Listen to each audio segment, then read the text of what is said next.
Bab 137. Kecanduan merampok. Harley dan yang lainnya bersembunyi di sebuah gua yang gelap di belakang gunung gerbang dalam. Kemari, bagi-bagi barang hasil rampasan.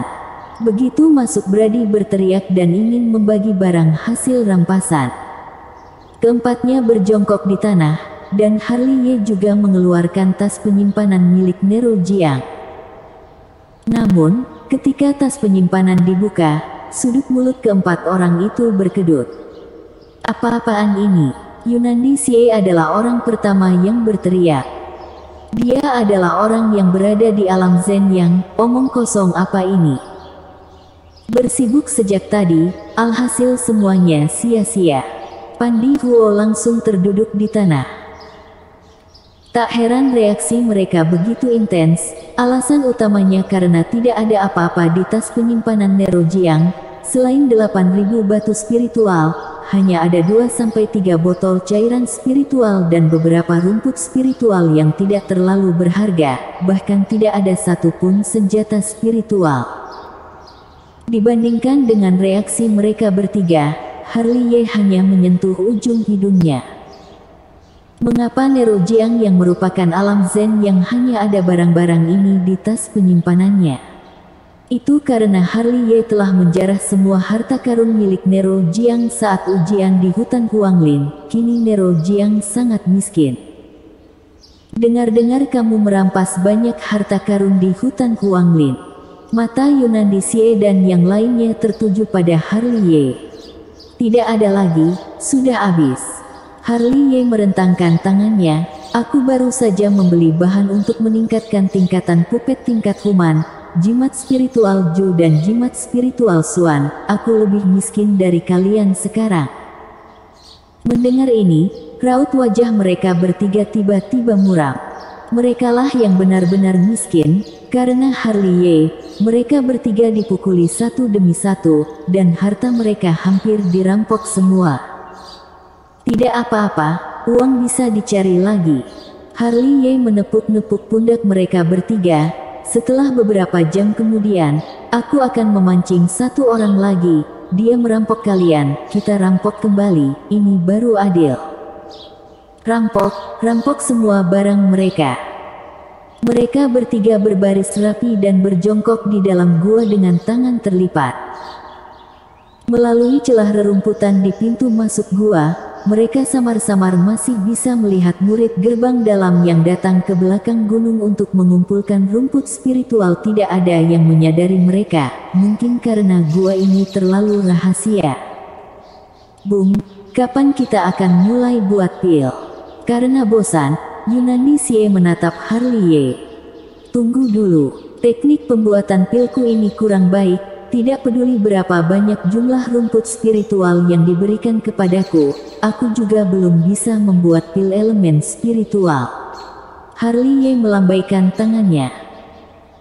Yang Harley katakan ini adalah fakta, meskipun mata keabadiannya memiliki kemampuan untuk mereplikasi dan melakukan teknik pembuatan pil, ada banyak metode pembuatan pil bisa dilakukan hanya dengan melihatnya sekali. Hanya menyuruhnya membuat pil mujarab 2 pola yang belum pernah dibuat saja membutuhkan energi yang sangat besar. Harley sangat sibuk sekarang, dia baru saja membeli bahan untuk meningkatkan tingkatan pupetnya, dan dia memiliki guru dengan kecenderungan kekerasan, bisa mencari waktu untuk tidur pun sudah lumayan, mana ada waktu untuk membuat pil. 3 hari, aku akan memberimu waktu 3 hari. Yunandi Xie mengangkat 3 jari, aku sudah menyiapkan semua rumput spiritual untuk membuat pil. 3 hari kemudian, aku akan pergi ke puncak gadis giok untuk menemuimu. 3 hari, apakah kamu begitu terburu-buru? Mau bagaimana lagi, ada masalah dengan teknik silat yang aku latih, dan itu mempengaruhi jiwaku. Aku sangat membutuhkan pil elemen spiritual. Yunandi Xie berkata dengan jujur. Dia terus mengeluh tak ada habisnya. Jika bukan karena pil elemen spiritual terlalu mahal, aku juga tidak akan merepotkanmu. Mengerti? Harley menjawab dengan santai, lalu berbalik dan melompat keluar dari gua. lakukan sesuai rencana awal, aku akan memancing satu orang lagi ke sini. Setelah mengatakan itu, Harley menghilang. Yunani Sie dan yang lainnya juga bangkit dan pergi untuk bersembunyi sesuai dengan lokasi yang telah dibahas sebelumnya. Mereka hanya menunggu Harley untuk memancing orang ke sini. Setelah Harley keluar dari gua, dia berlari keluar dari belakang gunung gerbang dalam.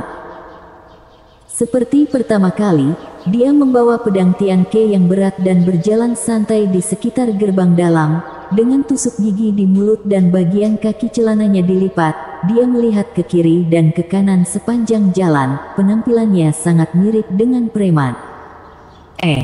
Harley, ketika murid-murid yang lewat melihatnya, mereka semua akan menghindar dan membisikkan sesuatu. Dia masih berani turun gunung. Dengar-dengar Kak Nero Jiang mencarinya kemana-mana. Menghadapi desas-desus di sekitar, Harley langsung mengabaikannya dan masih melihat ke kiri dan ke kanan, berharap bisa menemukan beberapa sosok yang dikenalnya. Di sisi yang berlawanan, seorang pria berjubah putih muncul di depan matanya. Orang ini berusia sekitar 20-an tahun, tubuhnya kurus dengan rambut hitam panjang, pakaiannya melayang-layang tertiup angin, langkahnya sangat tegas. Ekspresinya santai, meskipun dia sudah berusaha sebisanya menyembunyikan auranya, tapi dia masih memancarkan aura ganas, seperti energi pedang.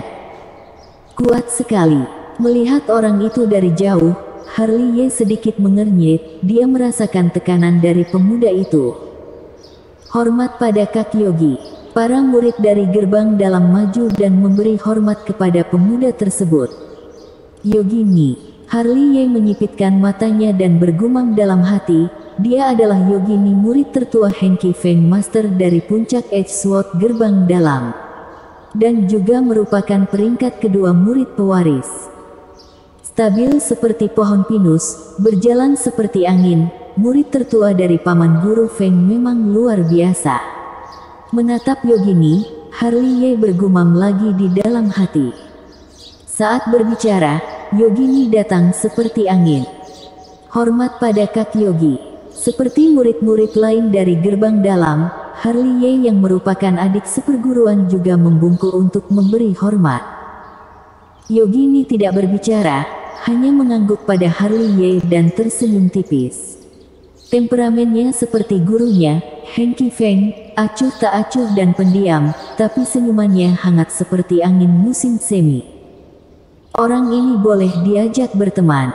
Melihat Yogini yang berjalan pergi, Harley diam-diam berkata, tidak sombong dan tenang seperti gunung, meskipun acuh tak acuh, tapi tidak angkuh. Harley, aku akan membunuhmu. Suara raungan keras yang tiba-tiba ini langsung mengganggu pikiran Harley. Seseorang bergegas keluar dari samping, dan langsung menyerang dengan telapak tangan. Tak sempat melihat orang itu, karena refleks, Harley segera mengangkat tangannya, dan melawan orang itu dengan telapak petir. Boom! Pukulan bersentuhan dan mereka berdua terpelanting. Pada saat ini Harley akhirnya bisa melihat jelas siapa yang menyerangnya. Bukankah orang ini adalah Fan Skong, yang hartanya dirampok dan dikubur hidup-hidup olehnya saat di hutan Huanglin? Aku juga sedang mencarimu. Harley tersenyum sinis, lalu berbalik dan lari tanpa mengucapkan sepatah kata pun. Berhenti.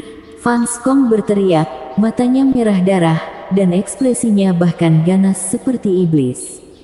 Begitu menyerang dia langsung mengeluarkan jurus andalan, bayangan telapak tangan meluncur dan langsung membuat Harley terpelanting. Kak Fans, itu hanya salah paham.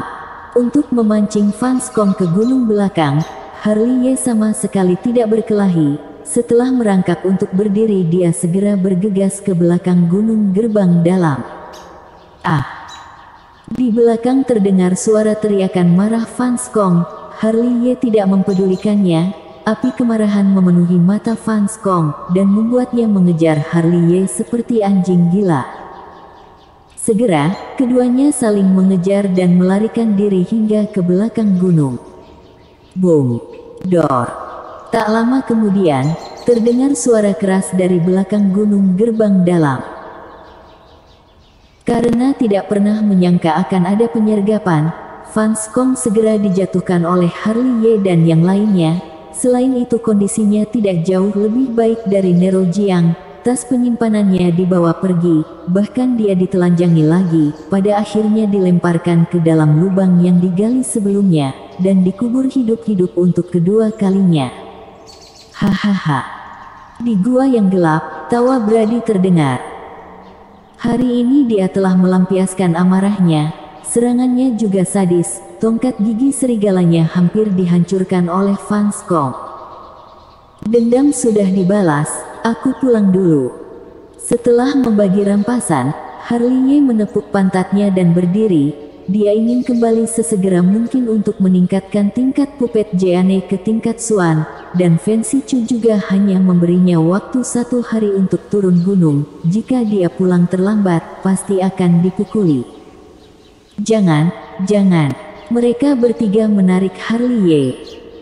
Masih ada Hariski, bawa dia ke sini dan beri dia pelajaran berharga.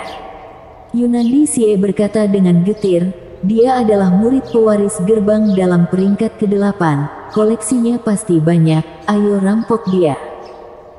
Berbicara tentang Hariski, mata Pandi Huo dan Brady juga berbinar. Hariski tidak bisa dibandingkan dengan Fans Kong dan Nero Jiang. Sebagai 9 murid pewaris sekte Hang Yue, dia memiliki banyak harta karun. Apakah kalian gila? Harley Ye memutar matanya. Apakah kalian sudah kecanduan merampok? Apakah Hariski adalah orang yang bisa kita provokasi? Bahkan jika aku memancingnya ke sini, apakah kalian pikir kita berempat bisa mengalahkannya? Bagaimana kamu tahu jika tidak dicoba? Cambuk besimu itu sangat hebat, paling-paling harus mencambuknya beberapa kali lebih banyak. Mereka bertiga benar-benar sudah kehilangan akal sehat, dan terus menatap Harley Ye dengan tatapan penuh dengan harapan. Jangan mengatakan omong kosong, Harley Ye berkata dengan marah. Bagaimana Hariski bisa menjadi salah satu dari 9 murid pewaris sekte Hang Yue? Apakah dia sesederhana itu? Begitu senjata spiritualnya keluar, takutnya kita pun tidak akan bisa berdiri stabil. Paling-paling dipukuli. Mereka bertiga mengorek-ngorek telinga. Kalau mau, kalian lakukan saja, aku tidak punya waktu.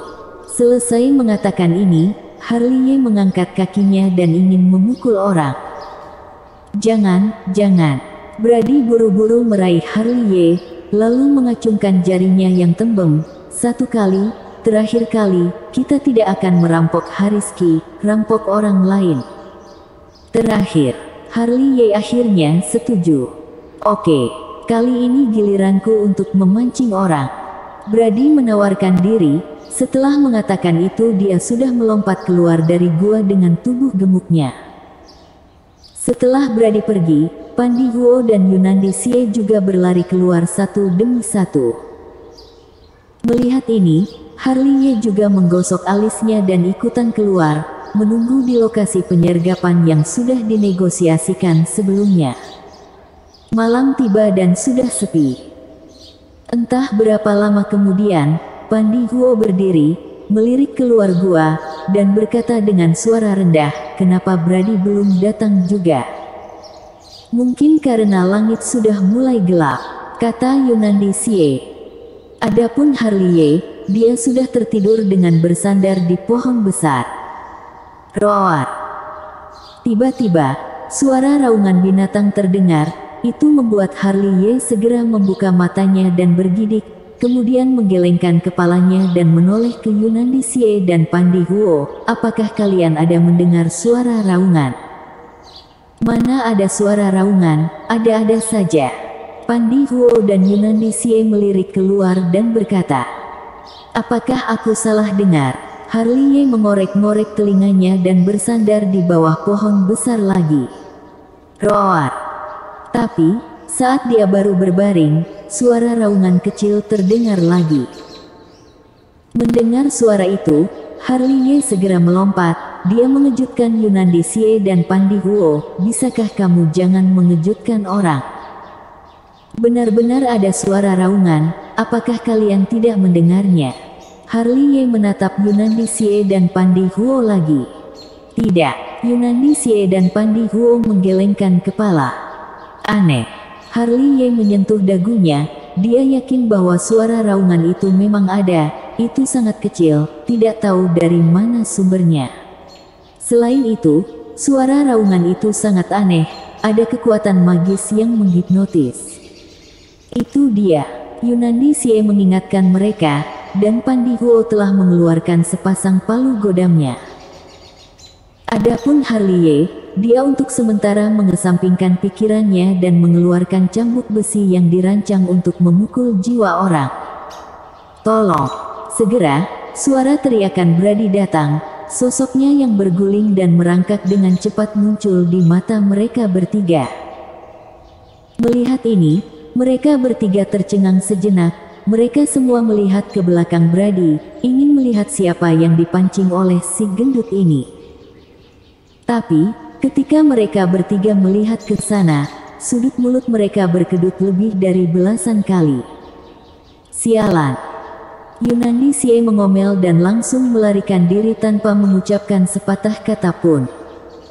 Bajingan! Pandi Huo juga mengatakan kata-kata kasar, berbalik dan kabur mengikuti Yunandi Xie. Brady, dasar kamu pembawa bencana! Harley Ye mengomel, berbalik dan bergegas kabur. Bersambung.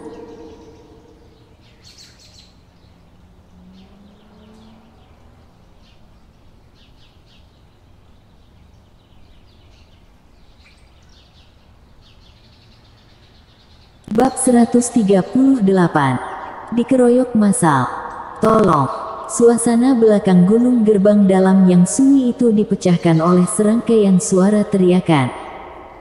Brady seperti bola daging, berguling dan merangkak, berlari dan berteriak pada saat bersamaan, kondisi tubuhnya sangat menyedihkan. Adapun Harley Ye dan yang lainnya, mereka sudah lama melarikan diri. Kenapa kabur? Itu semua karena Brady telah memancing terlalu banyak orang datang, di sekeliling, ada seratusan orang. Orang yang memimpin sekelompok orang ini memiliki sebuah pagoda perak di atas kepalanya. Begitu dilihat dengan cermat, ternyata itu adalah Hariski, peringkat ke-8 di antara 9 murid pewaris sekte Heng Yue. Kabur? Mana mungkin tidak kabur? Fakta membuktikan bahwa keputusan Harley Ye dan yang lainnya memilih untuk melarikan diri adalah keputusan yang sangat bijaksana. Jangan bahas Hariski dulu, hanya dikepung dan dipukul oleh orang di belakangnya yang berjumlah hampir seratusan orang saja sudah cukup untuk membuat mereka setengah mati. Tolong! Di belakang, Brady menggeliat-geliat tubuhnya yang gemuk, dan mengejar Harley Ye dan yang lainnya seolah-olah dia tahu apa pilihan terbaik. Sialan, Brady kamu ini pembawa bencana. Harley Ye, Yunandi Xie, dan Pandi Huo mengomel sambil berlari kabur melintasi gunung. Aku hanya memancing William yang seorang, siapa sangka yang lainnya juga ikutan. Brady buru-buru menjelaskan. Pergi, aku tidak ingin memedulikanmu. Harley Ye dan yang lainnya berteriak, mereka bahkan sudah memiliki niat untuk mencekik Brady hingga tewas di tempat. Terutama Pandi Huo dan Yunandi Xie, mereka merasa sangat kesal, ketika Harley Ye memancing orang, dia melakukannya satu persatu, sedangkan Brady, sialan, sama-sama memancing orang, kenapa langsung memancing ratusan orang, benar-benar cari mati. 4 adik seperguruan, kenapa begitu terburu-buru? Kalian mau kemana? Di belakang, tawa sinis Hariski sudah terdengar. Kemudian, cahaya perak melesat melintasi langit, dan setelah dilihat dengan cermat, itu adalah pagoda perak Hariski. Syuh! Pagoda perak melesat dan dengan cepat menjadi besar, cahaya perak yang menyilaukan mendarat dengan kekuatan besar, tekanan mengerikan langsung menyelimuti Harley Ye dan yang lainnya, itu bahkan bisa membuat batu-batu besar hancur di tempat. Syat. Suara pedang terdengar seketika. Yunandi Xie yang merupakan satu-satunya alam Zen yang sinar spiritual melintas di antara alisnya, dan senjata spiritualnya yaitu pedang panjang terbang keluar dan melindungi mereka berempat. Tidak tahu diri, Hariski yang datang mengejar tersenyum sinis. Dia segera mendorong pagoda peraknya ke udara dan memindahkan tempatnya. Boom! Pedang spiritual itu bertabrakan dengan pagoda perak dan langsung terpental, bahkan Yunandi Xie dan yang lainnya pun terlempar. Anak ini tidak biasa. Yunandi Xie menyeka darah dari sudut mulutnya, sementara Harley Ye dan yang lainnya juga merasa kaget dan pusing. Ini adalah kesenjangan antara alam Ren Yuan dan alam Zen yang satu senjata spiritual sudah cukup untuk menekan banyak orang. Pada saat ini, Harley Ye dan teman-temannya sadar, trik kecil mereka telah lama ketahuan. Jika tidak, mana mungkin ada begitu banyak murid gerbang dalam muncul di belakang gunung secara bersamaan. Ini adalah rencana terencana untuk menyerang mereka semua sekaligus. Kabur. Tanpa berhenti, keempatnya berbalik dan kabur. Di belakang, Hariski mengejar mereka seperti hantu, dan di belakangnya, hampir seratusan orang bergegas maju. Ayo menyebar, jangan sampai tertangkap sekaligus. Setelah melirik ke belakang, Harley Ye langsung berkata. Mereka bertiga mengerti dan segera mengubah arah. Namun, yang mengejutkan Harley Ye adalah, meskipun mereka berempat menyebar, tapi hampir tidak ada yang mengejar Yunandi Xie dan yang lainnya. Sejumlah besar orang malah langsung mengejarnya, di antaranya termasuk Hariski. Begitu melihat ke belakang, jantung Harley Ye tiba-tiba berdebar kencang, kemudian dia menyadari bahwa para murid gerbang dalam yang mengejarnya pada dasarnya adalah orang-orang yang dikirim ke hutan Huanglin beberapa hari yang lalu. Di antara orang-orang itu ada William Yang, bahkan Aiden Zhou yang dibuat terluka parah olehnya juga datang. Sialan, bukankah ini sudah direncanakan sebelumnya? Harley Ye diam-diam memaki di dalam hati dan segera mempercepat kecepatan. Harley Ye akhirnya mengerti tujuan orang-orang ini adalah dirinya. Seperti Yunandi Xie dan yang lainnya, mereka semua ingin balas dendam. Sangat jelas, Yunandi Xie dan yang lainnya juga sudah menyadarinya. Ada lebih dari 100 orang yang mengejar Harley Ye, dan hampir tidak ada yang mengejar mereka bertiga. Ternyata begitu, Yunandi Xie memutar matanya dan berhenti. Di dua arah lainnya, Brady dan Pandi Huo juga berhenti. Melihat kerumunan yang sangat banyak berduyun-duyun ke arah Harley Ye, mereka semua terbatuk-batuk.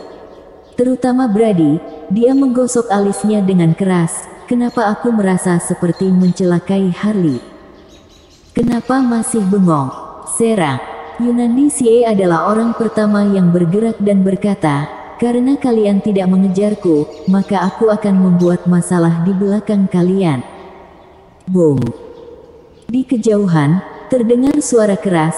Hariski yang kecepatannya paling cepat telah menyusul Harley Ye. Cahaya perak melesat dari pagoda perak dan membuat pohon-pohon besar di sekitar terpotong. Sebuah batu besar dibuat hancur di tempat. Melihat cahaya perak menyapu ke arahnya, Harley Ye memutar tangannya dan mengeluarkan pedang Tianke. Dia meletakkannya di depannya. Ding! Suara logam bertabrakan langsung terdengar, dan kekerasan pedang Tianke masih membuatnya sangat lega. Tapi meskipun demikian, dia juga dibuat terpelanting. Dibandingkan dengan Aiden Zhou dan yang lainnya, Hariski ini jelas lebih menakutkan. Kamu masih bisa lari kemana lagi? Tawa Hariski yang mengejek terus mendekat, dan cahaya pagoda perak menjadi lebih menyilaukan. Benar, dialah yang merencanakan tindakan yang direncanakan ini, dan dia juga yang mengumpulkan sekelompok besar orang ini. Sepupunya, Hariki, dibully habis-habisan oleh Harley Ye. Dia membuat reputasi keluarga Qi di Xinjiang Selatan hancur, dan Hariski yang merupakan orang berbakat di keluarga Qi, otomatis ingin mengembalikan reputasi mereka. Kenyataan membuktikan bahwa rencananya sangat sukses, setidaknya dia mengejutkan Harley Ye. Boom, boom, boom. Suara ledakan terus berlanjut, dan Harley Ye tidak berani bersantai sejenak. Setiap kali dia baru beranjak, lubang yang dalam akan terlihat di tempat dia berdiri sebelumnya.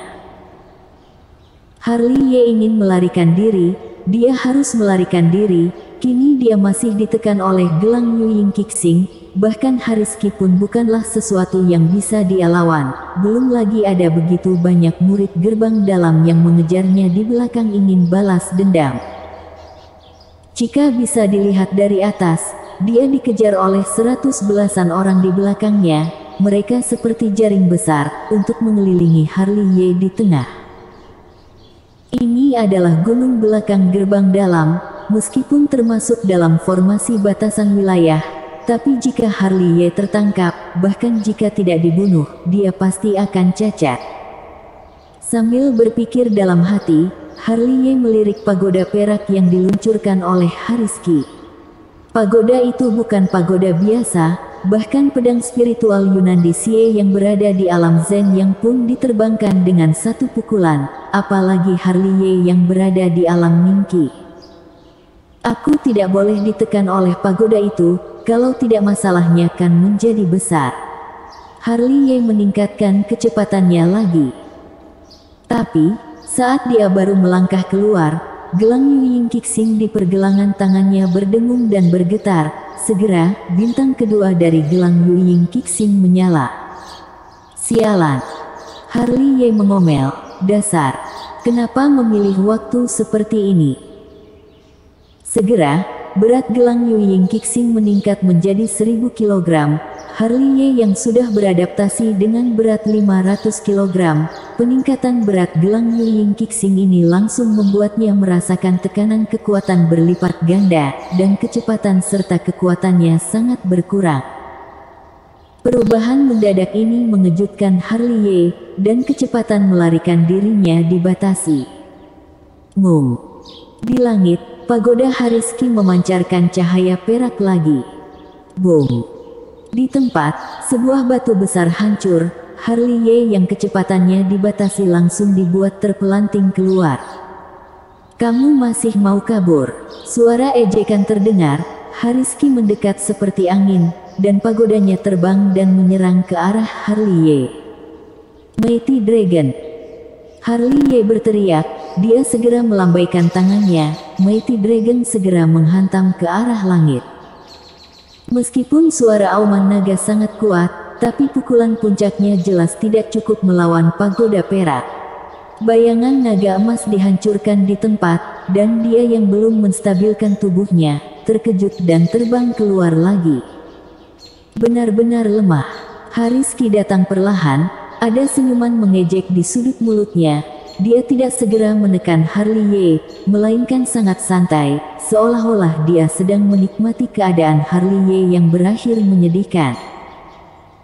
Jika berani jangan gunakan senjata spiritual. Orang yang berada di alam Zen yang menggunakan senjata spiritual untuk melawan aku yang hanya berada di alam Ningqi, dasar tak tahu malu. Harley Ye mengomel dan kabur lagi. Cara merangsang amarah seperti ini tidak berguna bagiku. Hariski tertawa mengejek, begitu dia melambaikan tangannya, pagoda perak langsung datang menekan. Boom! Pagoda perak berdengung dan bergetar, cahaya perak menyilaukan, dan Harley Ye juga benar-benar merasakan kengerian pagoda perak. Dia hanya merasa bahwa batu besar seberat ratusan ribu kilogram menekan dari arah atas kepalanya, dan tekanannya membuat dia sulit bernapas. Bersambung.